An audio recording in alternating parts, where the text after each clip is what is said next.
Perfect.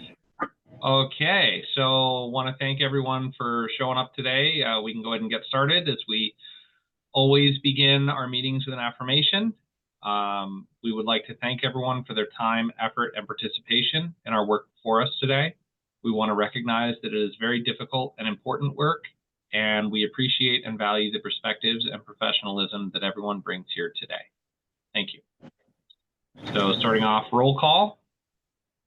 Sarah Merritt. Here. Co-Chair Strickland. Present by video. Margaret Waddell. I'm here. Lauren Bowling. Present by video. Emily Rivas. Video. Stacy Llewellyn. Present. Co-Chair Priest. Kim Schlesinger. Present. And Sarah Duckwell and Ryan Hearn are absent today. Co-Chair, we have a quorum. Excellent.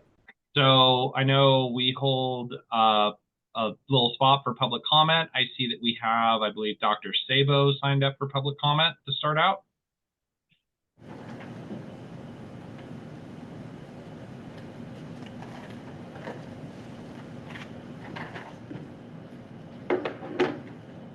Committee for the record, Dr. Vern Sabo, representing the Oregon Chiropractic Association.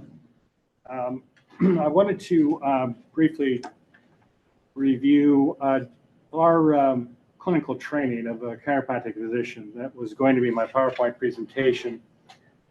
And our training is substantial. We included this document, which shows the core curriculum of the chiropractic four-year program at the University of Western States, side by side with the Doctor of Medicine program at Stanford and the two-year PA program at Oregon Health Science University.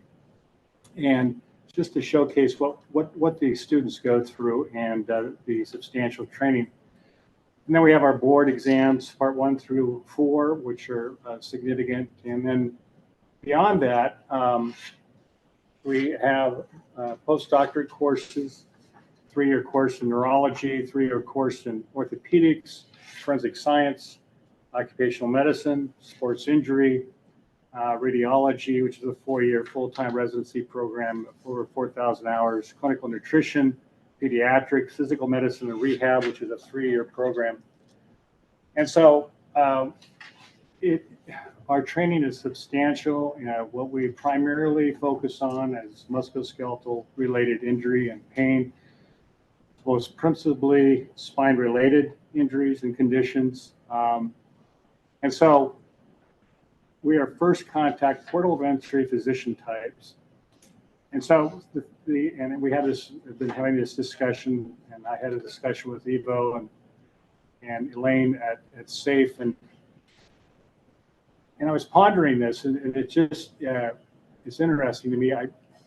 When I become a little burnout from technical reading and all of the other things I do, when I want to just be entertained, my wife likes to watch hour-long reality shows. I go on YouTube and watch little splinter videos. And so I was watching a short little video on Michael Jordan, arguably the greatest point guard who ever played the game. And so the analogy I want to use that I came back a few years ago, earlier in practice when I was younger, we'd go to the boys club on Saturday mornings and we would have open gym and we'd go 5-on-5 full court and for a couple hours. And so this analogy came to mind, and it's as if we chiropractic physicians show up at the gym. I'm standing at the gym and I'm looking out, and there's really not enough guys to play 5-on-5 full court.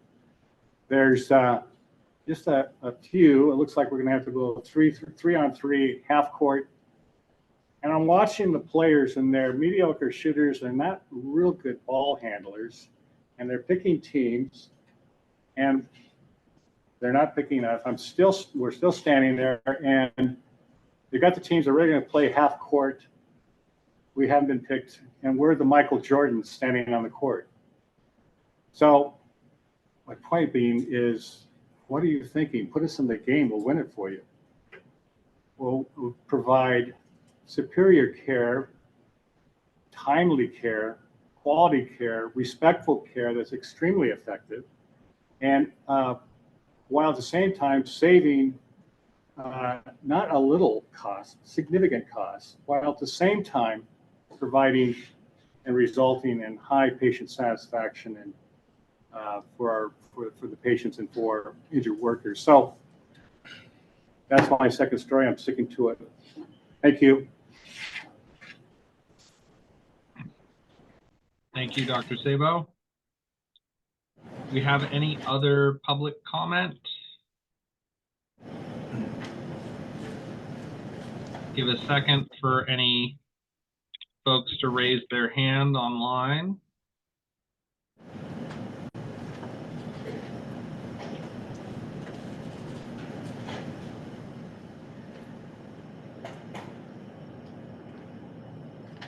Not seeing any.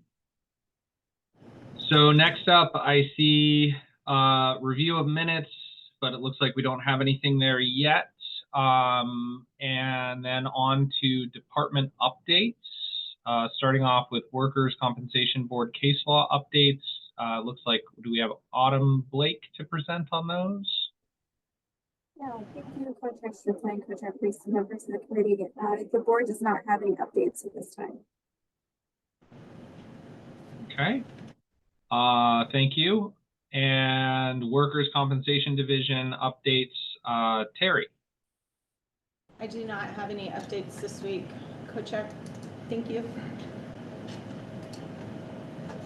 Thank you.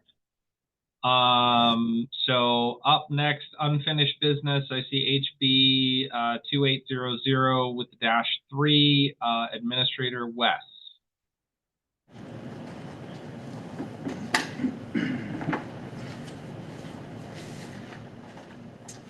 Good morning, Co-Chair Strickland and Priest, members of MLAC. For the record, Matt West, Workers' Compensation Division Administrator, here to give an update on 2800 and talk about the -3 amendment. You might be asking why -3 instead of -2. We didn't just skip a number. So we got the -2 amendments back, and the wording that we were trying to correct wasn't quite right. So the drafter at Legislative Council was able to take our feedback and turn it around into a -3. So that's how we got here. So we asked for the -3 amendment to replace the co-employment terminology that's used in the base bill. As amended, the bill refers to PEOs entering into relationships with clients rather than co-employing client employers. And then PEO relationship is defined as an agreement between a PEO and a client employer under which certain employer responsibilities for some or all of the client employer's workers are allocated. So that definition uses the same core elements as the definition of co-employment from the base bill, but it reframes them in a way that we hope will address the concerns about the bill's potential impact in other areas with the terminology co-employ and co-employment. The amended bill also specifies that a person who provides payroll processing or similar administrative services without assuming employer responsibilities for client workers is not a PEO. So the intent there was to clarify the status of payroll companies and similar providers of administrative services. These companies aren't currently required to license with us, and we wouldn't require them to license with us under this bill either. And then the -3 amendments incorporate several changes from the -1 amendments, which we believe had stakeholder support, such as pushing back the effective date to July 1 of 2027, and then requiring termination notices to be provided to the director in addition to the PEO's insurer. There were also a number of conforming changes, which is necessary because of the changes in the definition section. And we don't believe that those changes were substantive. We are asking for MLAC to vote on the 2800-3, and I'm happy to answer any questions that the committee has. Great, thank you for the presentation. Do we have any questions from committee members or stakeholders?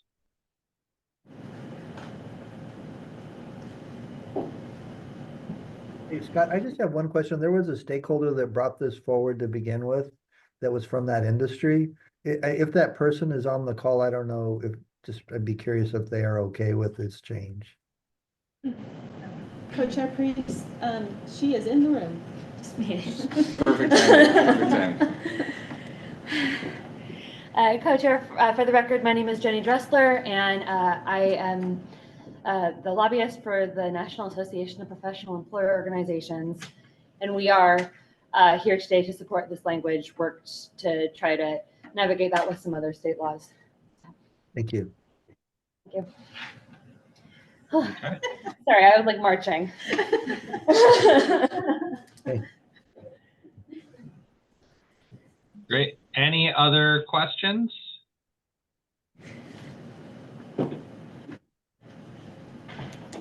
Comments? All right. As always, so you are asking for a vote today, correct? Correct. If we can do our caucus thing for discussion on that, you know, get creative. Feel free to name the Labor Caucus Room something exciting. And I just put labor. I'm sorry. I'll get more creative. Labor Party Room or something like that. Yeah, that'd be great. Or the little confetti hat emoji or something in the room. Okay. Okay, here you go. Okay.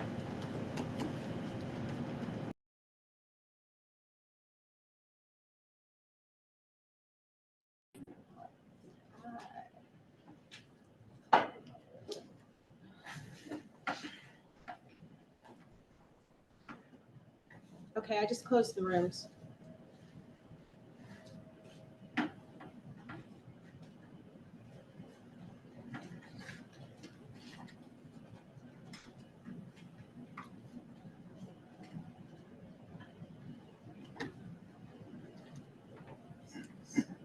I did the thing where I was still on mute. I think we have everyone. Yes, it looks like it. Perfect. So quick question, point of clarification. It's our understanding that this is a technical fix to clarify things that are all like things that are already happening in the industry and in the world, correct? To just have a clearer description of sort of what's already occurring. Is that correct? Correct. Yeah, twofold, updating terminology and definition to align with current practice. The definitions have been in place since 1993. And then there's the reporting requirements and opening up the opportunity for electronic reporting of coverage, streamlining the coverage process. So it's two, but yes, both would fall under technical fixes. So not creating a whole new industry or model or way of doing things, just more accurately describing and streamlining what's already occurring for the most part, with the exception of the digital filing, correct? Correct. Yeah, more accurate description of both the worker leasing industry, or more commonly known as PEOs, and clarification around temp providers to make sure that there's that clear distinction and difference between the two. Perfect. But no, okay. Yes. And I think we will be heading back to quick caucus that should hopefully be very, very short. So take us away, Terry, please. There you go.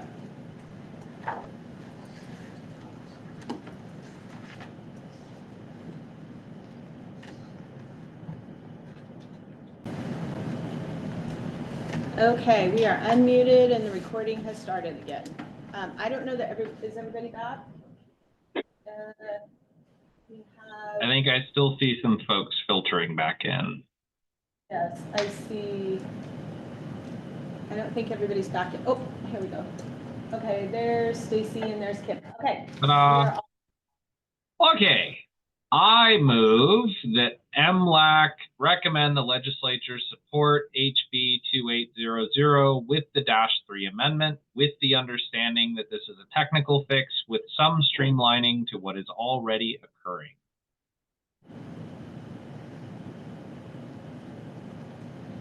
Are there any seconds?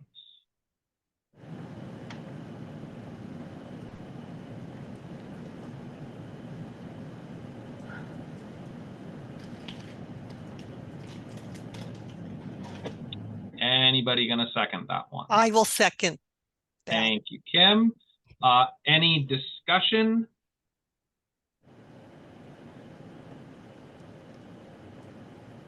Not hearing any discussion. All those in favor signify by saying aye. Aye. Aye. Any opposed? Any abstaining? Nope. Looks like unanimous support for that one. Thank you to WCD for your near tireless work with all of us on that one. Thank you. Co-chair, did we lose Lauren? No, Oh, where are you? Oh, okay. here. Oh, there you are. Okay, all right. I just wanted to check because I did not see you. Okay, thank you. Thank you. Hiding on page 2. Okay. There you are. Okay, all right. Gotcha. Okay, I got everybody. Great, thank you. Okay, up next on the list, I see SB 991. Yes. And Connie is in the room, virtual room. Welcome, Connie. Hi, thank you. Can you hear me okay? Yes. Great. Thank you, Chair and Committee, for your time today. I'm Connie Welchel, Workers' Compensation Claims Risk Advisor for IMA Financial. And I was here on March 6th, in which I presented Senate Bill 991, which would amend ORS 656.268, which would allow employers to offer bona fide job offers to injured workers for modified work to be done off the site of the employer, which would allow employers the ability to offer meaningful modified work for their workers at local nonprofits. This is not a new business practice. The vast majority of states in our country have allowed this for a long time. I did a long presentation on this on March 6th, so I won't rehash it here, but just to provide a summary, that presentation included video testimony of injured workers who have benefited greatly from offsite modified work programs, how amending the statute would allow employers to offer bona fide job offers for telecommuting, where the injured workers could work from home, which would align with today's modern times. And I shared how amending the statute would include benefits such as providing additional modified work opportunities. It would facilitate better recoveries and medical outcomes of injured workers, including mental health outcomes for injured workers, because they could get back to meaningful work faster. It would potentially add purpose to injured workers' lives as they're recovering. It would minimize the inequities currently endured by smaller businesses and those involved in physically heavier industries, because it is those employers who tend to have a more difficult time finding modified duty work. It would help decrease costs for employers and help employers experience ratings. It could positively impact OSHA reporting for employers, and again, would modernize our laws to allow telecommuting. So in short, this amendment would be a win for all parties involved.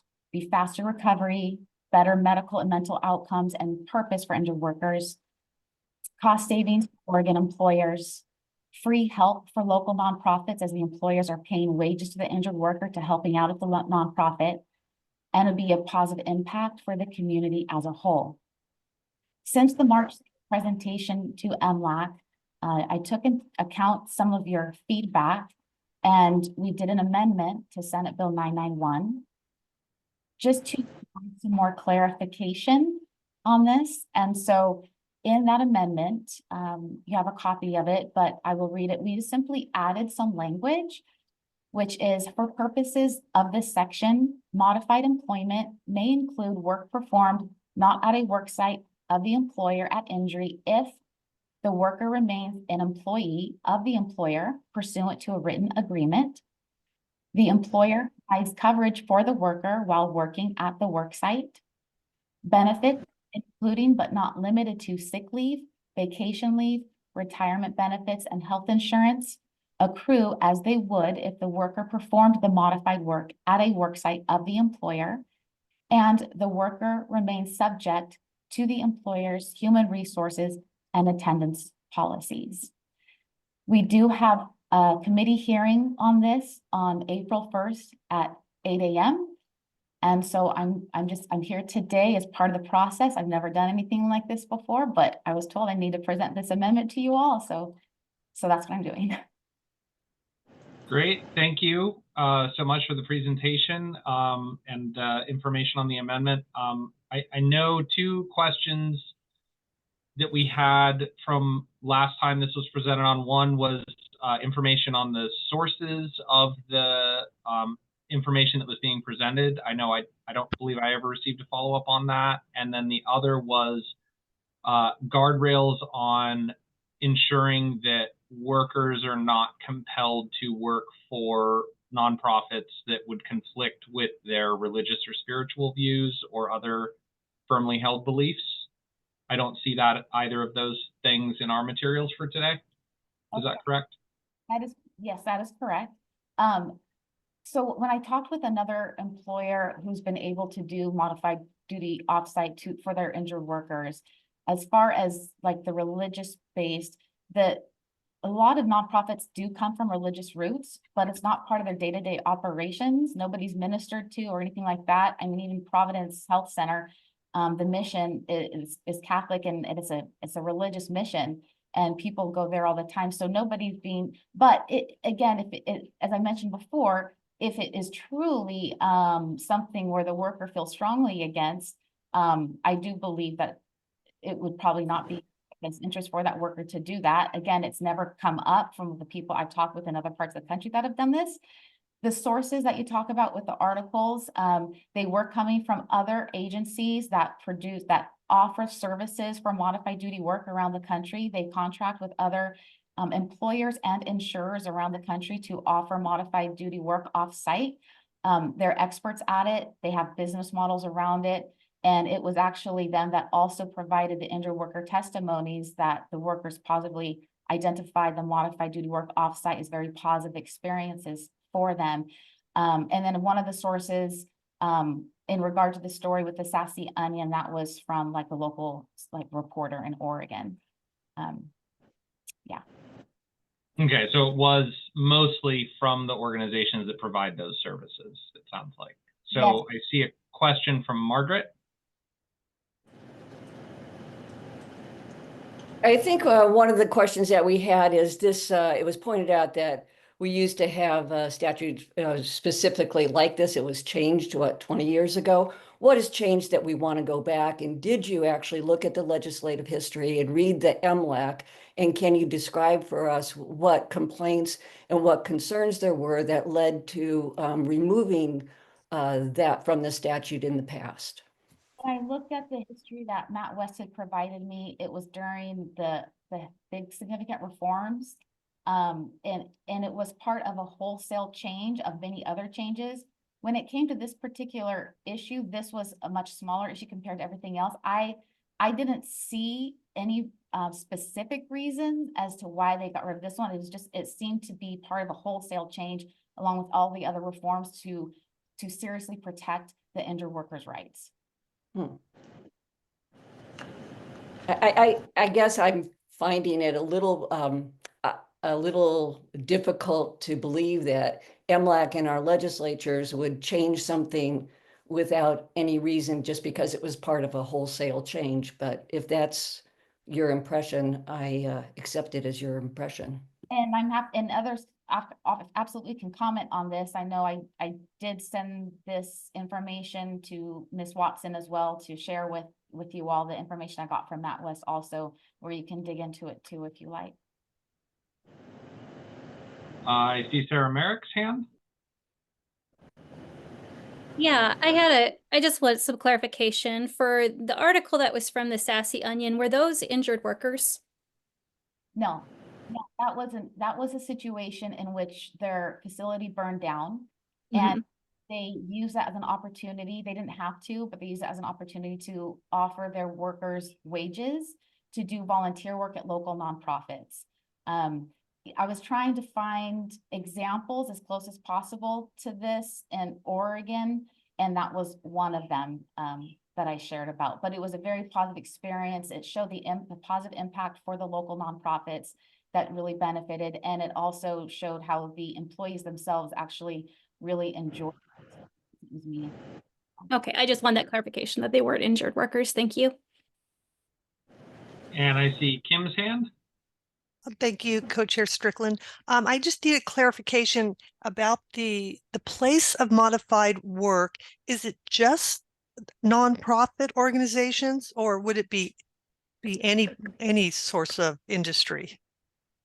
Well, suppose it doesn't have to be with local nonprofits. I would assume if there's meaningful modified work at another offsite location, that would be sufficient too. Okay, so it's not just specific to nonprofits. It could open the door to, you could send your injured worker, to any business. Subject to the amendment, yes, with written agreement and those guidelines. Okay, thank you.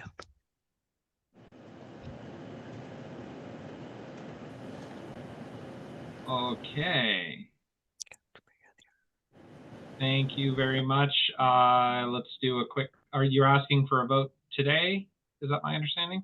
That's the process. I guess the committee hearing is the first. So I would assume that's what happens here.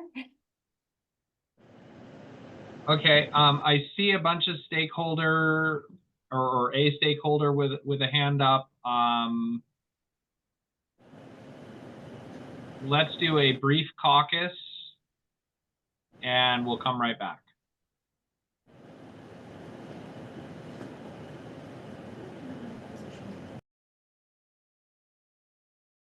Okay, let me look at the right screen here. Okay, we're here. Okay. All right. Would be open to a motion if someone felt so inclined. I see Sarah's hand. I move that MLAC not support SB 991, even with the -1 amendment. We have a motion. Do we have a second? I will second that motion. Okay, we have a motion and a second. Is there any discussion?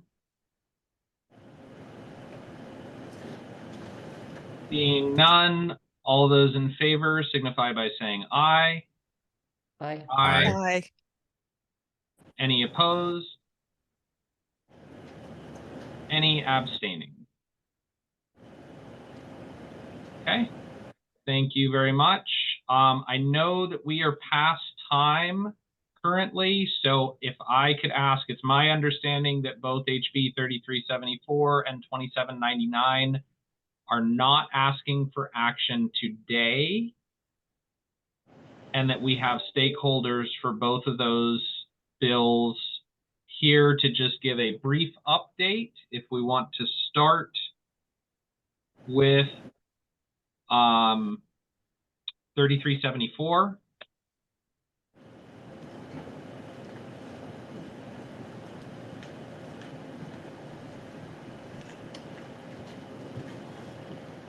Yeah, Mr. Co-Chair, Evo Trauma, Government Relations Director for SAFE. The brief update is we're waiting for an amendment. We just requested some technical changes to the -3, and we are engaging, as you know, with MLAC members and other stakeholders here in the next few days to continue to see what we can do. But that's really the update at this point. Thank you. Thank you. And we have an update, I believe, from Keith Semple on 2799.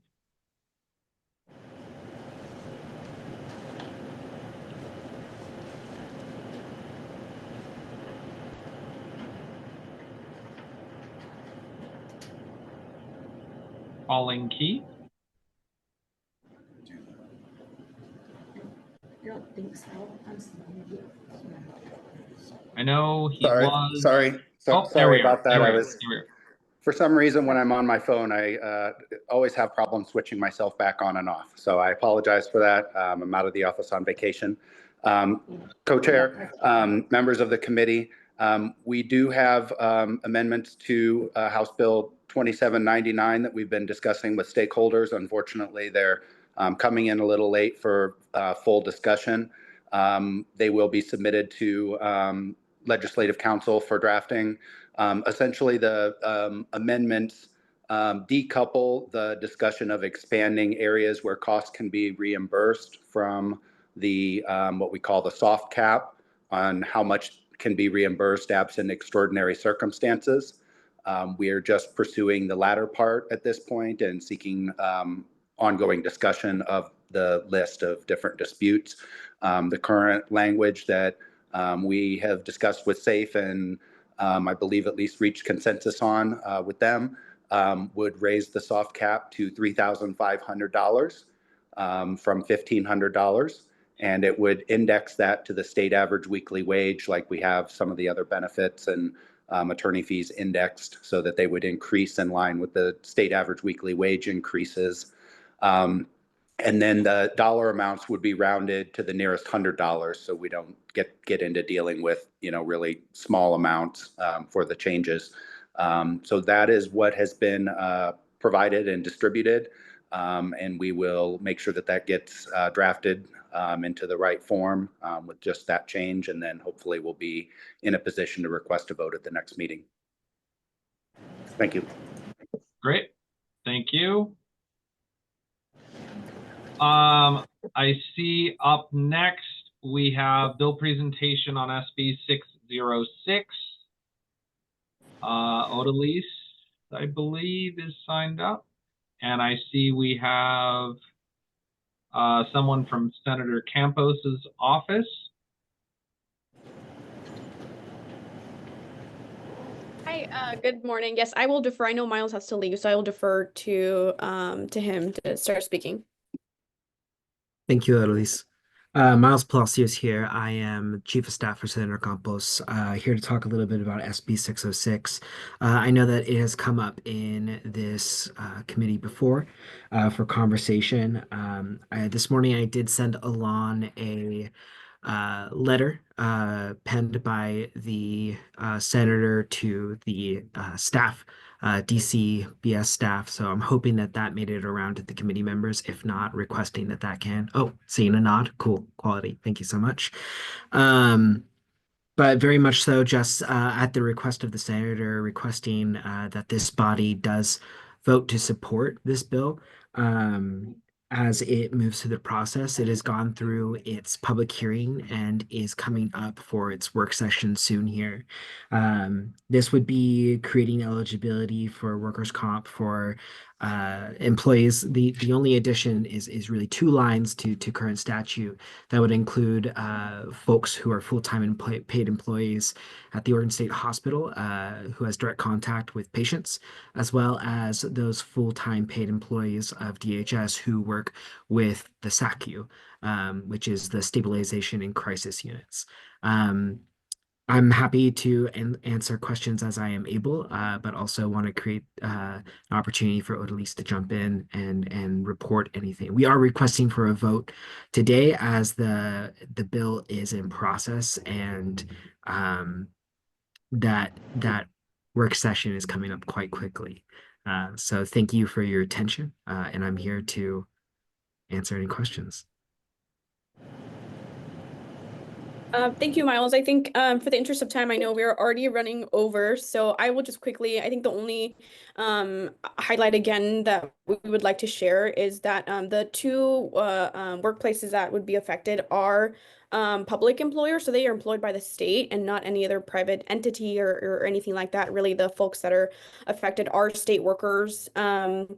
And the insurer would only just process the claims. I think there was a testimony, I think either last week or the week before, that the insurer was neutral on the bill and all they have to do is process the claim and continue as normal.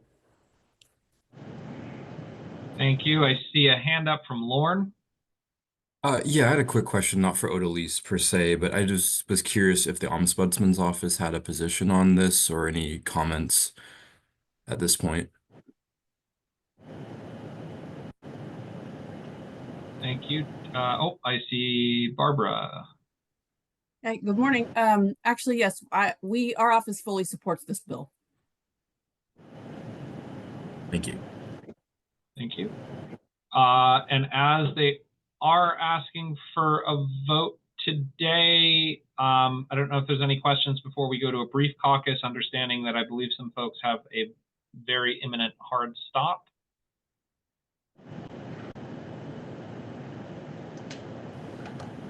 All right, shuffle us away, please, Terry. Okay, understanding that folks have to leave in 30 minutes ago and 30 seconds from now, I move that MLAC table the SB 606 to the next MLAC meeting, preferably as soon as possible. I second that motion. Motion and a second. Any discussion? Seeing no discussion, all those in favor signify by saying aye. Aye. Aye. Any opposed? Any abstaining? Thank you all. I understand that we will also be punting on SB 705, that the folks that were signed up to testify for HB 3374 and HB 2799, please feel free to submit written, otherwise join us for next time. Thank you all, and I wish you a good rest of your day. Thank you very much, Scott. Thank you. Thanks, Scott.